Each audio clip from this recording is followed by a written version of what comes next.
General elections కి సంబంధించి 16 మార్చిన ఏదైతే మనకి షెడ్యూల్ అనౌన్స్ అయిందో అప్పటి నుంచి మనకి మోడల్ కోడ్ ఆఫ్ కండక్ట్ అనేది ఫోర్స్ లోకి వచ్చింది.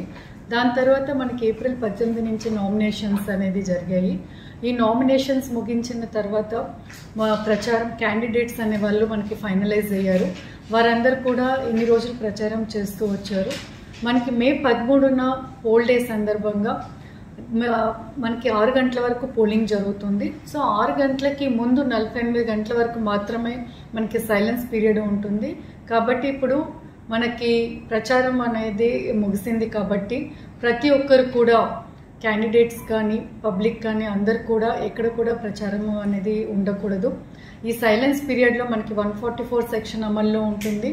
అదేవిధంగా డ్రై డే ఎక్కడ కూడా వైన్ షాప్స్ కానీ లిక్కర్ షాప్స్ అనేది కానీ తెరిచి ఉండరు. ప్రతి ఒక్కరు కూడా చాలా జాగ్రత్తగా ఈ 48 అవర్స్ అనేది మనకి ఎలక్షన్ కమిషన్ ఇండియా ఇచ్చిన రూల్స్ ప్రకారం నడుచుకోవాల్సి ఉంటుంది.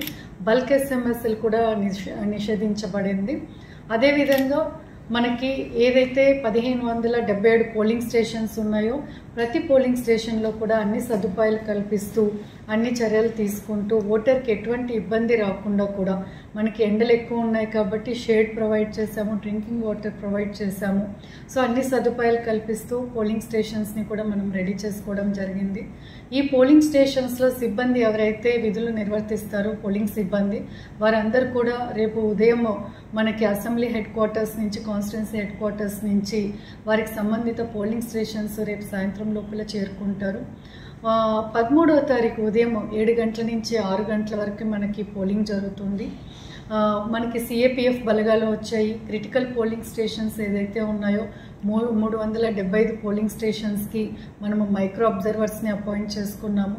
అదేవిధంగా టోటల్గా 1577 పోలింగ్ స్టేషన్స్కి కూడా వెబ్ కాస్టింగ్ని పెట్టడం జరిగింది.